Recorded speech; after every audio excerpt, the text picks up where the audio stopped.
Good morning, everyone. It is about 5 minutes after 9 on Thursday, August 14th. I want to call to order this special meeting of the Employee Benefits Trust.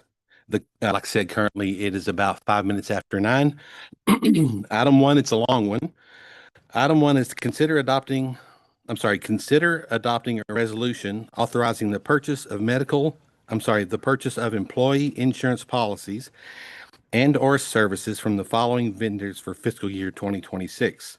Item A, medical and pharmacy plans, administrative services, and stop-loss insurance from United Healthcare of Minnetonka, Minnesota. B is dental insurance plans from Blue Cross and Blue Shield of Texas. C, vision insurance from Dearborn Life Insurance Company of Richardson. D, flexible spending account, dependent spending account, and cafeteria 125 health savings account, administrative services, and consolidated omnibus budget reconciliation act administrative services from Optum Financial of Hunt Valley, Maryland. Basic life, voluntary life, and accidental death and dismemberment, short-term and long-term disability insurance from Dearborn Life Company, which is a subsidiary of Blue Cross Blue Shield of Richardson, and accident, critical illness, and hospitalization insurance from Standard Insurance Company of Portland, Oregon. I think many of you know that I participated this year in the bidding on the health insurance plan. And so with that, we are going to remove item A for separate consideration. And so I can also abstain from that vote.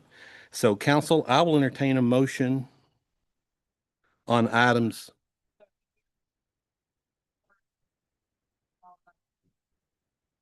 Oh, I'm sorry. I thought we would do a motion first. Very good. Let's have a presentation. So Ms. Raymore. I don't think she separated it between the items. Kathy, is it okay if we just go through and then we can vote on them separately? Okay, thank you. Good morning. Morning. So first I'd like to start by introducing Lance Pendley, and we're going to start off this morning by just giving a short presentation on self-insured versus fully insured health plans, just to make sure everybody understands the various terms that we'll be talking about and the differences between the two types of health plans. So I'll go ahead and turn it over to him for that presentation. Is it Max? Lance Pendley. Lance, I'm sorry. Mayor, members of City Council, City Manager, great to see everybody today. Lance Pendley, Senior Vice President, Employee Benefits with McGriff Marsh McLennan Agency. Been working with the city as the healthcare consultant since 2017. I specialize in public sector business, so I work specifically with 15 municipalities here in the state, and McGriff represents over 40 municipalities. So we have a really deep understanding of your business and the things that go on in the inner workings within the city. Item A, we're going to be recommending the city move self-insured with United Healthcare. As Tara mentioned, I do want to talk through the differences between fully insured and self-funded. Right now, we are fully insured with Blue Cross Blue Shield. So we pay a premium to Blue Cross every month. Blue Cross takes on the risk and pays claims on our behalf. And then every 12 months, we get a renewal. So a self-insured health plan is a funding arrangement in which the employer assumes direct responsibility for cost of enrollees in medical claims. Rather than paying fixed premiums, as I just mentioned, to Blue Cross and to an insurance company, which in turn assumes the financial risk of paying claims, the employer pays for medical claims out of pocket as they are incurred.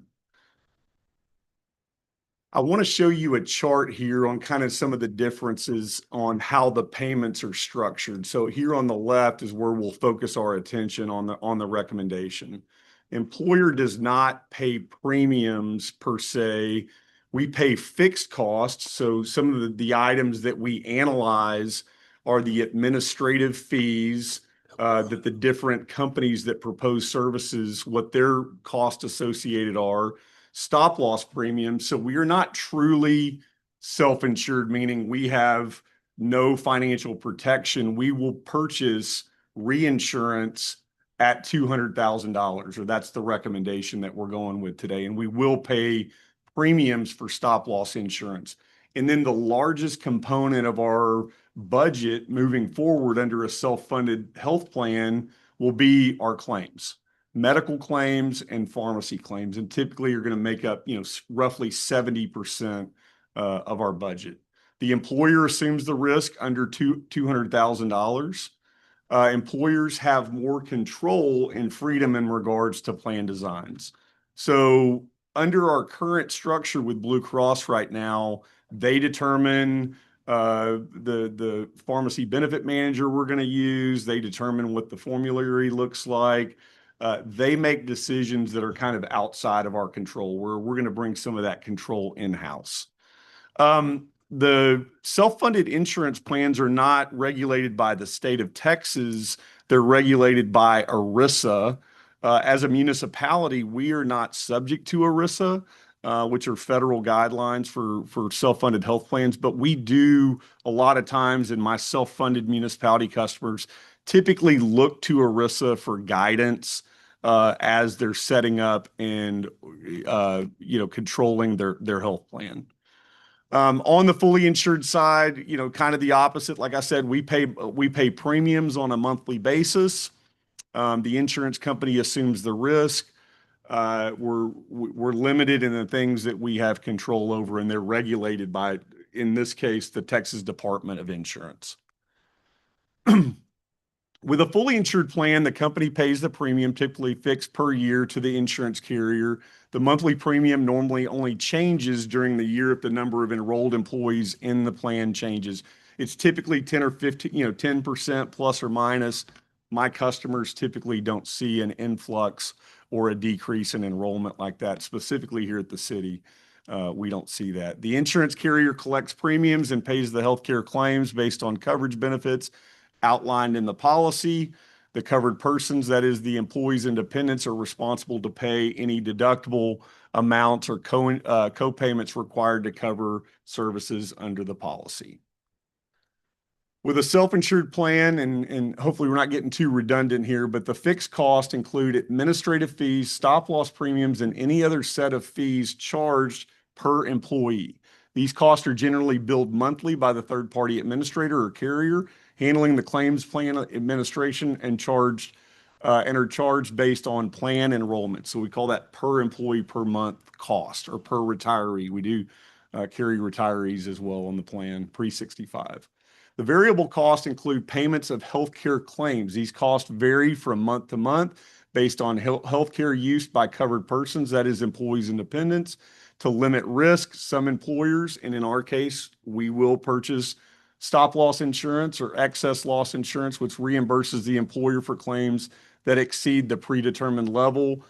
This coverage can be purchased to cover catastrophic claims on one covered person. Specific coverage, so there's two types of coverage that we're recommending today to be purchased.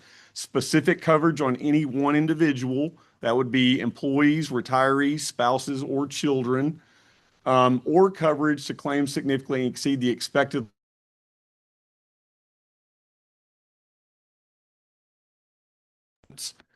if our claims exceeded a certain level, we would have coverage on the group as a whole. So we're recommending purchase of both of those coverages today. All right, let's talk about stop loss a little bit. The purpose of stop loss insurance is to provide financial protection to a self-insured plan sponsor by capping and further defining the plan's financial exposure. When a plan is self-insured, the stop loss contract ensures that the employer insures the employer against catastrophic losses under the plan. The medical plan established by the employer accepts the responsibility for paying provider claims for individuals, but limits its risk with stop loss coverage. The stop loss insurance operator, like a catastrophic coverage plan that identifies a plan sponsor from abnormal claim frequency and severity. More and more often right now, I'm seeing claims, individual claims reach $500,000, $1 million. So claim severity is significant right now. And like I said, we would have protection for claims over and above $200,000. Stop loss claims reimbursements can be made for a variety of benefits, including medical, prescription drug, dental, and others. Today, we are recommending medical and pharmacy coverage be covered under the stop loss. There are a lot of high-cost pharmacy drugs out there as well that the city needs coverage for. Severe high-dollar claims such as cancer, organ transplant, and dialysis are considered shock loss claims, which can give plans the most concern when they consider self-insurance. The protection afforded by comprehensive stop-loss coverage shows its value in helping to financially manage these catastrophic events. And then I break down specific stop loss and aggregate stop loss in more detail. Once again, just in summary, specific stop loss covers any one individual. Aggregate stop loss will cover the entire health plan for the city of Temple. And we will pay premiums separately for both of those. All right, cost savings. So the benefits of self-insured health plans, cost savings, the reduced insurance overhead cost, carrier assesses a risk charge for insured policies, but self-insurance removes this charge. Reduced state premium taxes, self-insurance programs, unlike insured policies, are not subject to state premium taxes. Employers see improvement in cash flow since they do not have to prepay for coverage. Claims are paid as they become due. There is also a cash flow advantage in the year of adoption when run-out claims are being covered by the prior insurance company. So we will be in an immature first year moving to self-insurance. We've spent a number of years talking to the city manager's office, finance, HR about, preparing for a self-insured plan. And we have budgeted appropriately for the immature first year and run out associated with future years of starting a self-funded health plan. Increases employer control. So there's a lot of moving parts with a self-funded health plan. The medical third-party administrator, the provider network, the pharmacy benefit manager, the stop-loss carrier. There's a lot of pieces that we can plug and play now if we get the recommendation passed to move to self-insurance today. And I talked about already the choice of the claim. The choice of the claims administrator is a very important part of this process. Obviously, having a sound stop-loss carrier, a sound pharmacy benefit manager are also very important pieces of the pie. So I'm going to talk just in general about the recommendation to go self-insured, and Ms. Raymore is going to talk specifically about the vendor we're recommending today. But the recommendation to move self-insured for 10/1 of 2025, we have seen high increases from Blue Cross, from other carriers that we've been with in the past. So we think it's unsustainable to continue in a fully insured plan moving forward, knowing that the margins and things like that are built in there for the carrier to be profitable. Additional control for the city's plan. We do also believe, obviously, that there's a financial gain here. We're estimating first year savings on a mature basis at roughly $500,000. And I do have a number of municipalities that when they have transitioned from fully insured to self-funded, they were able to build up significant reserves to be able to prepare for future years. And I've seen a lot of my municipality customers that have been able to hold premiums, hold plan design increases.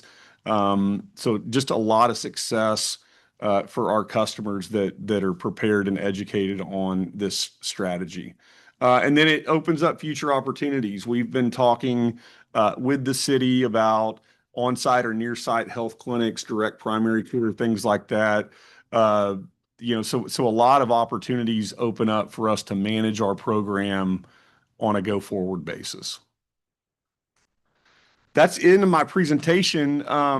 Do we want to hold it for Tara to do her presentation and then have questions, or do y'all want to open it up for some questions for me right now?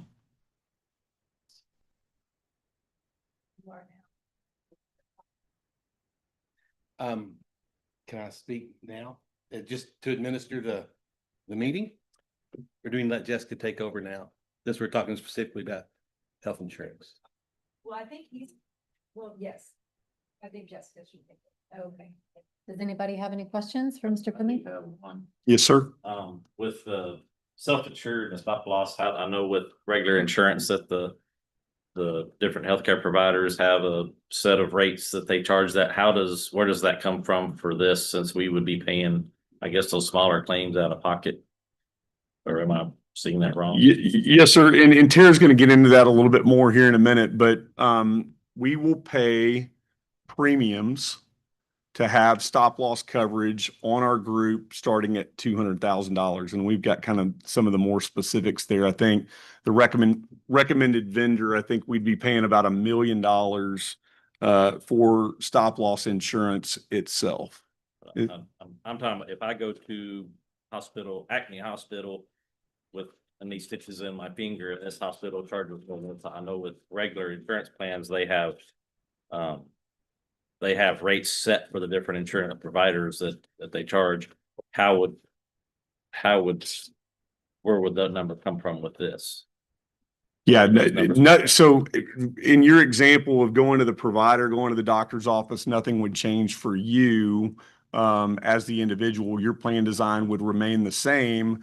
United Healthcare, in the case of our recommended vendor for item A, they have negotiated contracts with the various providers. And to your point, all the provider contracts are different, and they would pay based on the negotiated discount and contract they have with that provider. That would be just like regular, Yes. old style insurance. It wouldn't change. Yes, sir. For the employees under our recommendation, they wouldn't see any difference other than their providers changing.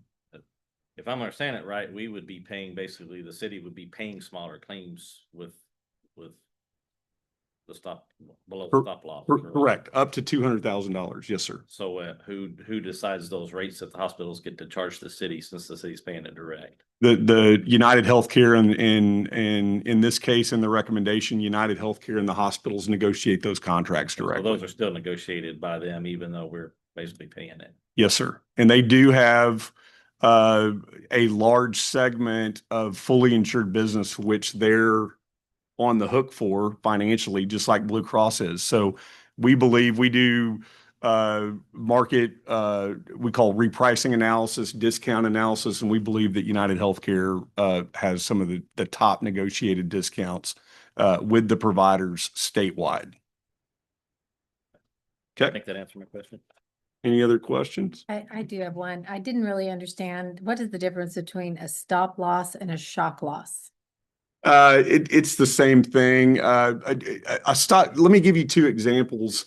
A stop loss claim, we could have an ongoing claimant that every month incurs, a certain amount of dollars leading up to, and let's use this $200,000 example, they could incur $30,000 in claims every month due to an ongoing condition that they have. And that's very common. We've got people that are on kidney dialysis, that they go to the dialysis clinic every 2 weeks and, they have dialysis, and that's a very expensive procedure. So when we look and are evaluating those claims with finance, with HR, on a quarterly basis, we're saying, hey, this is an ongoing claimant. This is somebody that is, this claim is not necessarily going to go away. It could improve. We could see reductions in cost. We could see increases in cost, but we expect this claim and this claimant to be on the plan for a long period of time. An example of a shock loss claim would be a premature baby. So a baby's born at Baylor Scott and White here in Temple. They're 33 weeks, and they're going to do 7 weeks in the NICU. All of a sudden, the city gets a bill for those 7 weeks in the NICU for $1 million. So that shock, right? When we open up our check register that week and we see that large loss claim, that would be an example of a shock loss claim versus an ongoing Okay, claim. thank you. You're welcome. Does anyone else have any questions? Thank you. I've got several, but I may be putting the cart before the horse. And I don't know if we want to hear the rest of the presentation yet, but I'm curious about quantifying the savings and seeing if our insured see the benefit of that and several things. So I don't know if that's premature. Okay, Thank you. And I'll be here to answer questions as well after Tara's presentation. Thank you all very much. I feel so short. No, I'm good. I think everyone can hear me. Thank you all again for being here, and I'm always excited to present our benefits every year. I love this picture because to me it demonstrates what benefits are to us on a yearly basis, which is a monumental thing. And it's monumental because, you know, our job, I feel like, is to find the best quality at the best price for the benefits we offer for our employees, right? So this picture is very important to me because of that.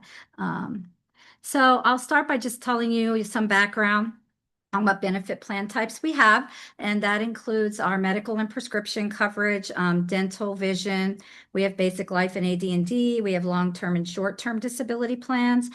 We also offer flexible spending, health savings account, and COBRA, which is required by law, and then accident, critical illness, hospital indemnity, and cancer plans. So to talk a little bit about the medical RFP, we did go out for RFP this year. It was conducted, went out on live in June, and it was finalized and wrapped up in the month of July. We had a number of responders, 2 fully insured responses and 6 for the health plan, specifically third-party administration. We had 6 vendors who responded. The evaluation criteria that the committee used was cost was 40%. And what we calculated in the cost that was reviewed was the admin fees, the stop loss, the maximum claim liability, the estimates that were provided as part of the stop loss quotes by the vendors, the demonstrated experience and strength of the proposer to provide the services requested, including the assigned staff, any programs they have, and our employee experience, the national network strength and member disruption, and then the administrative system, so the user interface, app, online system, that kind of thing. This is a recap of the scores. Up top, you'll see the fully insured. We only received the 2 responses for that one. You'll see the second chart at the bottom, that is the self-funded, and then it shows the ranking of all the vendors. You'll notice a few vendors over on the right, Veracity, Express, and Stealth Partner Group. Those are not third-party medical insurance vendors, so that's why you'll see those scores are pretty low. And Stealth Partner Group actually is a stop-loss vendor only, so they didn't actually provide a response to the self-funded third-party administration. They provided some other type of quotes related to pharmacy benefits and or stop loss. So for medical plans for this year, staff is recommending United Healthcare, self-insured. The maximum increase that an employee would see in their premiums would be $78 a month, and that's if they're enrolled in the PPO plan or what some call the buy-up plan. So we have a high deductible plan and we have a PPO plan. So employees in the family plan would experience a $78 per month increase, and then the employer increase would be $118 per month for the PPO family. And that's because when you're going self-funded and you're setting up premium charts, most employers will fund and budget based on the premiums for employer. So that's how we calculated that. The split of the increase is set to be 60% employer and 40% for the employee. So I just wanted to take a minute to talk about lowest cost versus recommended vendor comparisons. So when we looked at the cost, like I said, we took into account the fixed fees. We took into account credits, any credits they were offering for the first year. The responders' estimated maximum claims liability or their attachment point was part of that factor. So $7.3 million was the cost estimate for the lowest cost. The recommended vendor is $9 million or 8.2 with the performance share. Their attachment point had a performance share proposal, which was around that $800,000. The fixed cost included the lowest cost vendor. That includes like the admin fees, the credits, and then any prescription rebates are calculated into that. Prescription rebates on some of the vendors that responded were upfront and guaranteed per employee per month amount. For example, maybe it was $80 or a round number per employee per month, and then you get that as you go through the year. Some of the other vendors proposing the pharmacy rebates were given back to you at a later point after they're calculated, and that's common too. It's just, however, each of them didn't do everything exactly the same. So I just like to point that out, that they're not always the same when you get the responses. Future year guarantees for cost, the lowest cost vendor, we did not have a future year guarantee.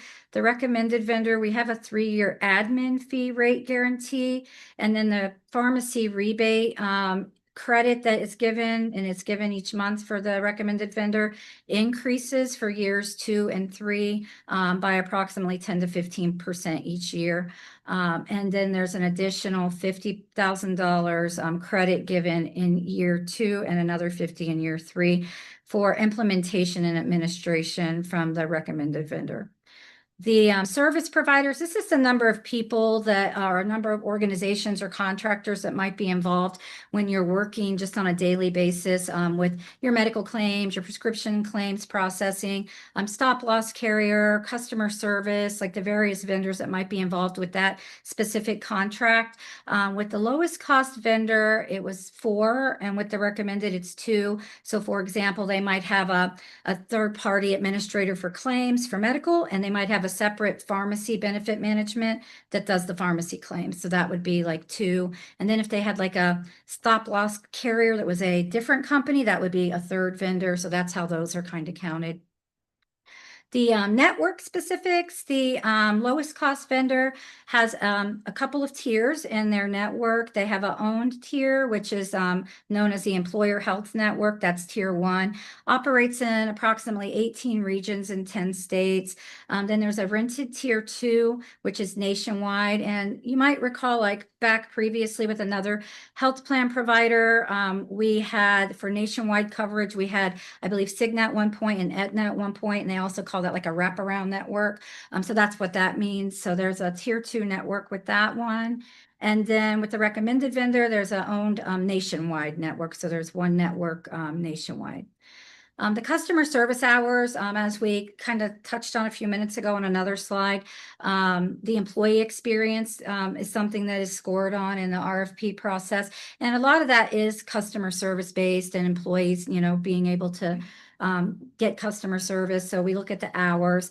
The customer service hours for the lowest cost vendor is 5 days a week.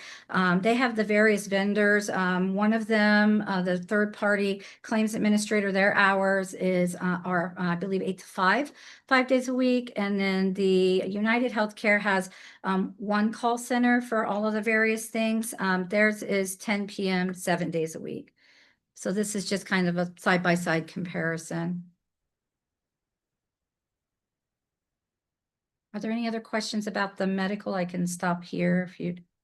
Just curious, how often for the customer service hours, do they typically call them or do they call you? Our employees typically call first over to the insurance carrier, and then if something's not working right, they don't understand it, then they'll call us. It depends on the employee, though. We do have some that call us first, but I think a majority would call over to United Healthcare, Blue Cross, Scott and White, whoever the vendor is first.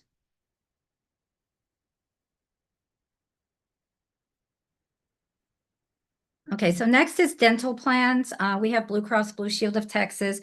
We have a base and buy-up plan. We did an RFP back in 2023.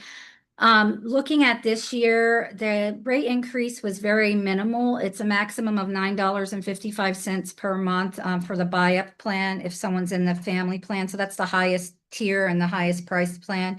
And we had a 90% loss ratio last year, which that's important because with a ratio that high, you're not likely going to get a renewal rate normally this low. It's usually going to be quite a bit higher. So we're recommending that we renew that one. We don't have any rate increases left, so we'll have to go out for RFP next.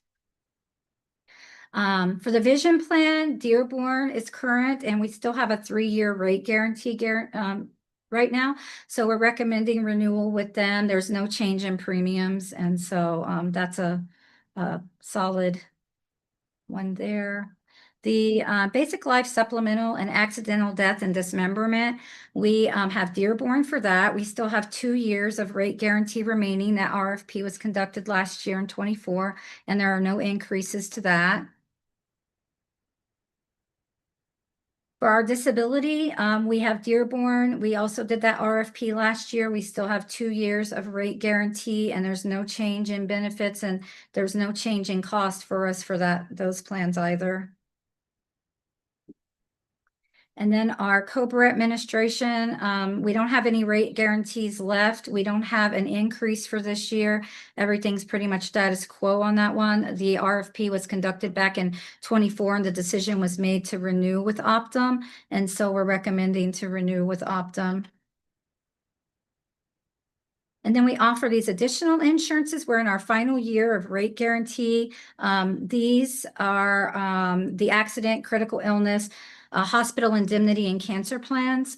And the RFP was conducted back in 2021. And again, this one is, we have the final year right now of guarantee. So we'll go out for RFP for this product next year. And then our recommendation is that the trust adopt the resolution authorizing the purchase of the benefits as presented. And I'm happy to answer any questions. Do you have any questions for Ms. Raymore? Yeah, I'll go ahead and ask. I was curious. The overall cost is 9 million or whatever, is that a decrease? Is that a savings? Is that a decrease from this current year that we're in? I believe the increase is $1.2 million to the budget for what is being requested and recommended. And a portion of that, it's not all due to an increase in the cost of healthcare, partial increase in the number of employees. So when you increase staff, that increases costs, and there's approximately 51. So 42 positions in the proposed budget for FY26 and 9 positions that were added between the adopted budget of 25 and where we are today. So that accounts for about $500,000 of the 1.2. Okay. I believe that the impact, and I'll ask Melissa to correct me if I'm wrong, but I think that we budgeted, if you go with United, we budgeted a 12% increase. That's what it would amount to in budgeted cost on health insurance. And is that built into the budget currently? It is built into the budget currently. 9 million. As Tara mentioned, that not all of the cost increase is borne by the employer. It's a 60-40 split, but it's a 12% budgeted increase for the recommended vendor. Would it be the same? I mean, so both the 7.3 and the 9 are both the city's cost and the employees' cost put together. That's correct. It's not separated out. What are the city's cost on the two? How much is this affecting the city's budget? If we go with the. I believe the 1.2 million is the city's budget impact, is my Okay, understanding. and I'm sure you said that. There's a lot here. It's a lot of information. Yes, it is. It's nice to see that everything else has stayed the same except for the health. And I think I'm kind of in a unique position where my business just went from full funded to self-funding. And we have been surprised at the savings so far. Really grateful that we could still offer that benefit to our employee and it doesn't affect us as much. So I applaud that we're moving over to self-funding. I think it's kind of scary to do, but I think it's important that we take advantage of this. I know council member, or actually benefit trust member Kirkendall and I have discussed a lot about the budget this year and the sticker shock. And this seems like the perfect place for us to make an opportunity to make a cut. So I just kind of want to get some more information. I mean, every penny counts, and we are on the hook for every penny that we raise, and I want to make sure that we're making the best decisions for our constituents. So could you go back to the recommended, the 6 different self-funded opportunities? Yes. I just have just a second, that's tiny. Yeah, no, we're,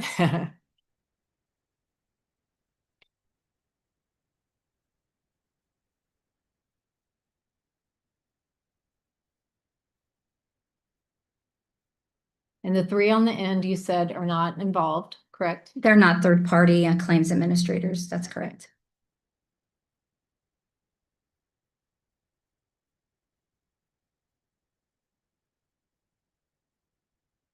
That White's disappointing.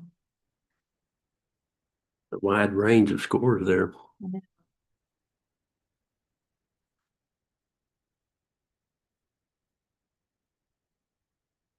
You guys have any questions on this? Zoe, do you have anything?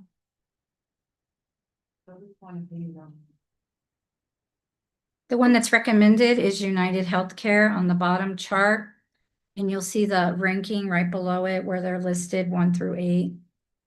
It's the highest scoring vendor from the RFP. But not the lowest cost. That's Right, correct. highest ranking. Yeah. So in cost, who scored the best with the lowest cost? If right up on that first line on the second chart, it's Butler Benefits and Consulting at 39.4 Okay, overall score. And if you look across, you'll see the scores given for cost. So the number 2 lowest cost is the recommended vendor, which is United Healthcare. got it. And these folks didn't have municipal experience. Is that one of the reasons why the committee scored them the way they did? I don't get to see like all of the committee scoring, but I do just from the information provided, they have 0. The actual vendor we would contract with doesn't currently have any municipal business that they have that are self-funded, but the third-party administrator claims company that does the claims processing currently has 20. The recommended vendor has 250 approximately. Okay. As an administrator, you being the administrator of this, are you concerned about educating the employees? Because I know for us, that was with anything self-funded, it's new and it's a challenge to explain to your employee how it's going to work. I mean, it's a lot for them to take in.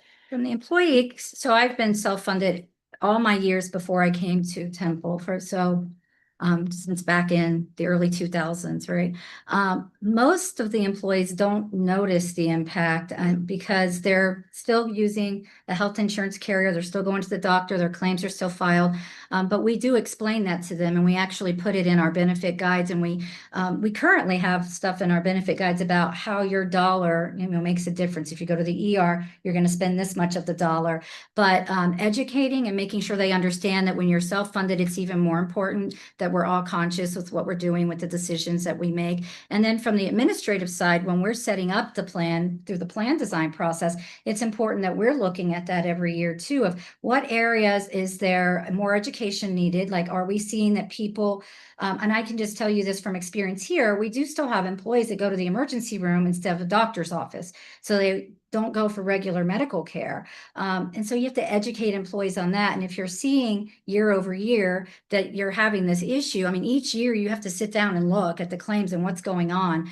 We'll have more access to that being self-funded, to be able to analyze what's happening and then educating them. So I feel like it's an ongoing education process. Concern, I don't really have a concern. I've transitioned from fully insured to self-funded 3 or 4 times in my career that I can remember. And we've pretty much had pretty smooth processes. Even in this budget, we don't budget just to the dollar we think it's going to cost. We do make sure that we have additional in there so that if there is a bad year, that you are not like scrambling trying to find money. So that is important too, that you're making sure you're budgeting appropriately every year, which goes back to having all those reports that we're able to run and analyze better. But no, I don't really have a concern about educating employees about self-funding and how it works and how they can help us to maintain their costs. And this year also, because employees are getting an increase, we're going to be explaining that, what causes increases. The increases are caused by the experience of the plans and the use. And if you're not using it appropriately, this is the kind of things that can happen. So there'll be no change to their primary care physician. The vendor who was selected actually has a lower disruption rate than our current vendor, meaning they're at around 99% and Blue Cross Blue Shield was 98 as far as provider disruption. What that means is 99% of the doctors our employees see today are in network with United, where 98% were in network with Blue Cross, which means that more claims were being paid out of network with Blue Cross than what would be with United. Okay. I know that when we switched from Baylor Scott and White to self-funding, we were concerned about having some issues with primary care physicians, and it certainly was not a problem at all. So I'm glad to hear it won't be a disruption here as well. Can you put it back on the scoring sheet?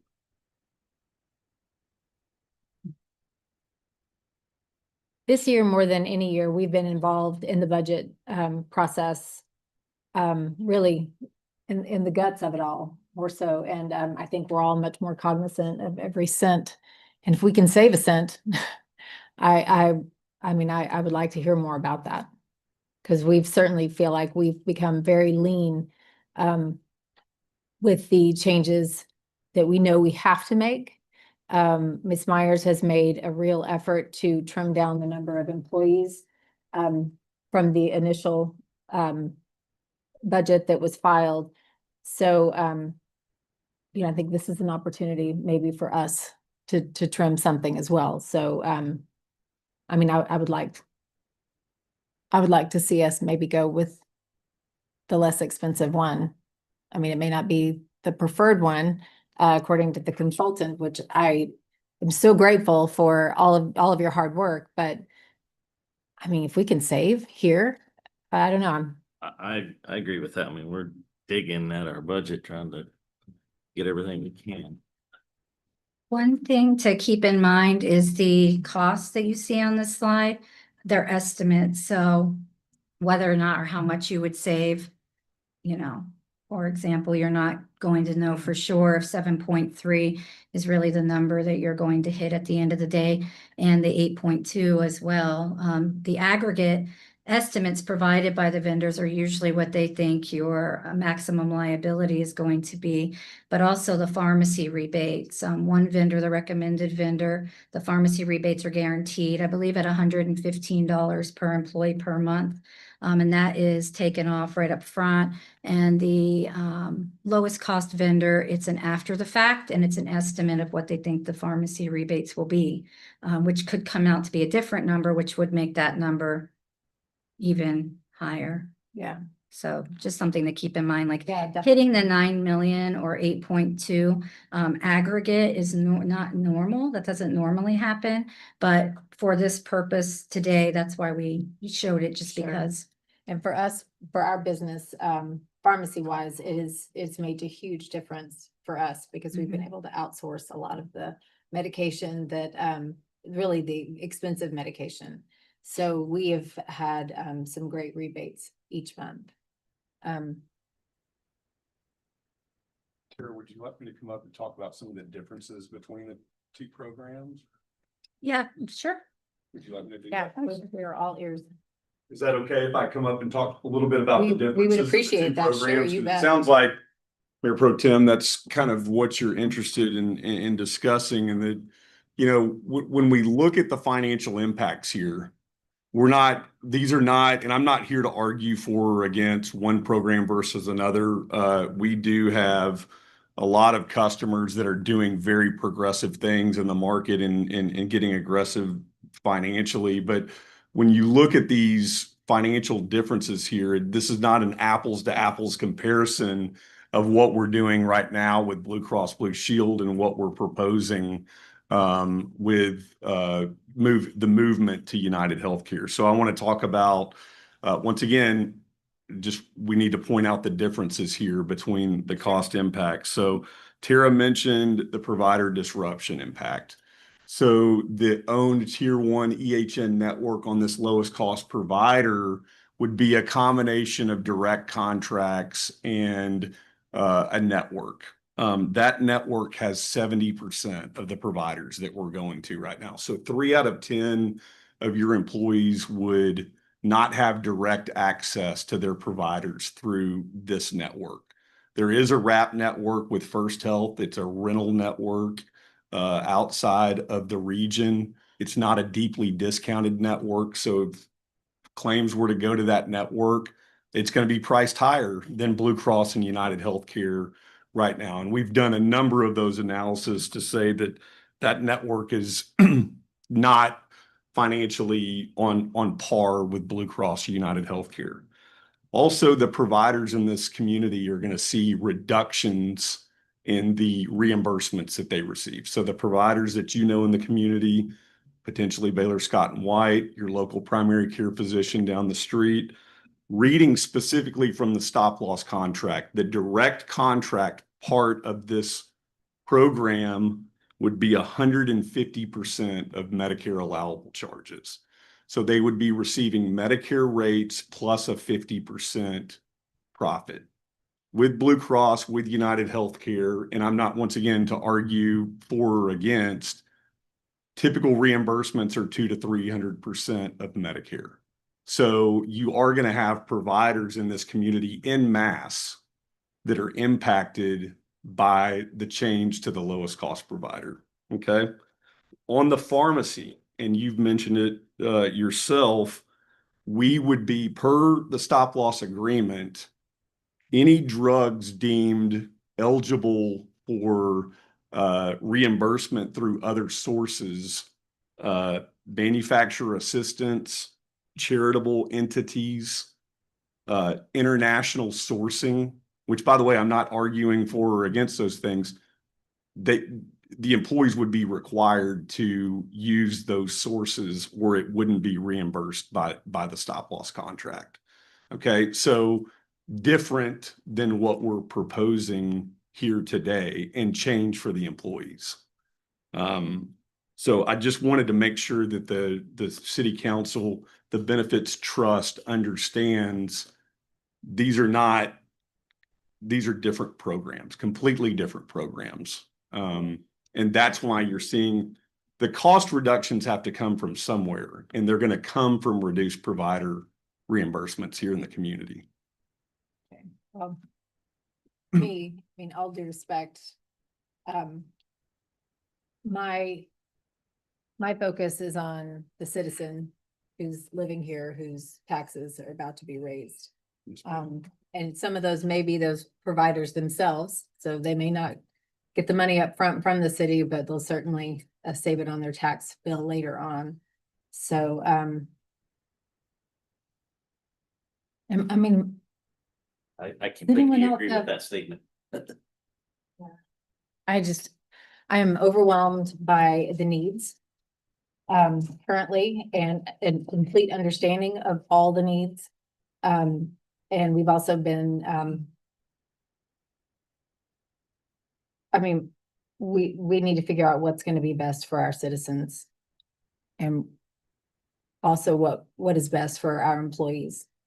Because they deserve our very best as well. But they are also citizens. They're also tax-paying citizens as well as employees.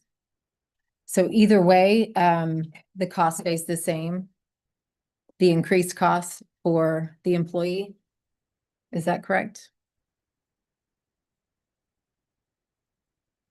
If we go with the other vendor, I think there needs to be additional analysis and we need to put together a premium chart based on that to determine what the increase, if any, would be. Okay, but possibly a decrease. I don't believe there would be a decrease in benefit cost, no. Okay. I wouldn't recommend doing that. What is our time frame to have to We are kind Normally of, we do it today, but it's not this complicated. It's, yeah, Everything we're that's different. behind schedule and we really need an answer because we normally we're in open enrollment already right now. After you do open enrollment, there's a lot of stuff that has to happen before the effective date, which is October 1st. So we would need an answer, hopefully today, if you could do that. Sure, well, we're here. We've got the time. Let's ask the questions. Let's figure this out. kind of, Zoe and I are, I'm supposed to be chairing a meeting in Belton in 5 minutes. I don't want to cut this off. Doesn't look good for you, Mike. I would love to be there too. But, which, sorry about that. And I know normally this meeting is like 15 minutes, so. I know, we moved it I back to know, 9 it o'clock. typically is, right? That would clear that, but. Um, But I don't want to rush this either. I would rather come back another day and get it right than to rush this if that were. Kathy, if that's the case, what do we do? If we need a little more time, but still going as quickly as possible. Well, the quickest that we could go is to post another meeting for 72 hours. Or actually, we could continue this one. As long as you announce today at this meeting, when you are continuing at 2, we can continue under the original notice. Okay. Okay, so with that in mind, would y'all be able to gather, I mean, everyone up here, gather again tomorrow? I mean, if it's something we can do that quickly. I can. Kendra, will that give you enough time to? I guess I would need to know like everything, all the information you need so that I could gather it. Of course, I know the one question was about employee premium, so I can, Afternoon to give you the most possible time tomorrow afternoon. yes, that would probably be best. Okay, so, does that work for everybody? What, 2:00? Yes? Karen? Kelly? Yes, All, I think we can make that work. Is there any other information that you need? does anyone have any more information for Miss Raymore so that she can have it all ready for us? Honestly. Would you have time to meet with Tara maybe and then one-on-one, you could tell her some of your You concerns? bet, So yeah. that I'd be might happy help to, her for prepare. sure, yeah. Not a problem. Maybe, well, I'm confused enough. I don't know the questions. Out some of them. Okay, And I know some of my questions were what has been asked already, Mhm. but. Yeah. I'm still not clear. I mean, this is a big deal for the city, for our budget, for our employees, for everything, and I don't feel educated enough to.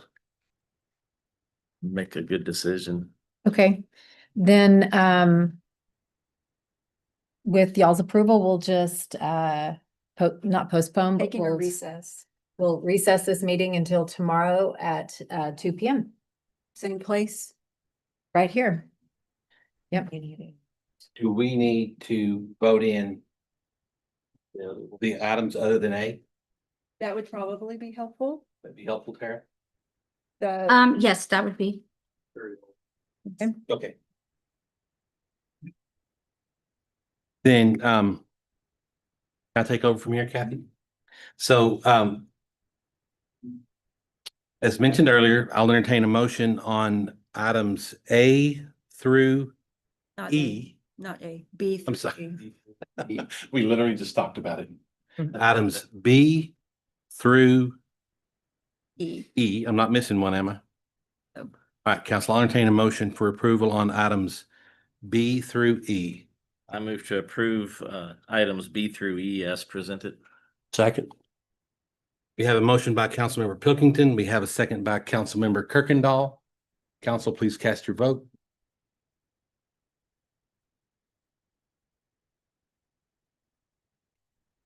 I blew that up so I can see. I may have lost. There it is. Never mind. Did I mess this up? I don't see. Uh, You have to go I'll there. minimize this one. So I'm getting my button. there it is. Thank you. You good? Trying to. It's not doing anything.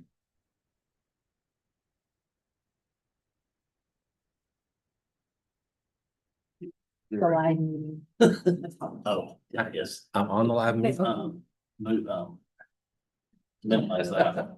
There it is. Holy smokes. Okay. Sorry about that. All right, on items 1B through E. Motion passes 5 votes to 0.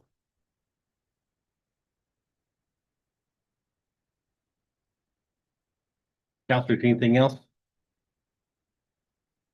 Nope. All right, very good. It is now 10 a.m. and this meeting is adjourned